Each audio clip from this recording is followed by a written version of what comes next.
Ang mabuting balita ng Panginoon, ayon kay San Lucas.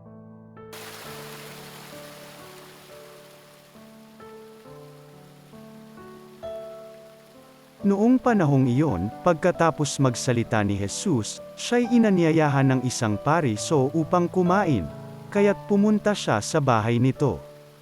Pagdulog sa hapag, nagtaka ang pariso nang makita niyang kumain si Jesus nang hindi muna naghugas ng kamay. Sinabi sa kanya ng Panginoon, "Kayong mga pariso, hinuhugasan ninyo ang labas ng tasa at ng pinggan, ngunit ang loob ninyo'y punong-puno ng kasakiman at kasamaan. Mga hanggal, hindi ba't ang may likha ng labas ang siya ring may likha ng loob? Ngunit ipamahagi muna ninyo sa mga dukha ang mga laman ng mga sisidlan at magiging malinis ang lahat ng bagay para sa inyo." Ang mabuting balita ng Panginoon.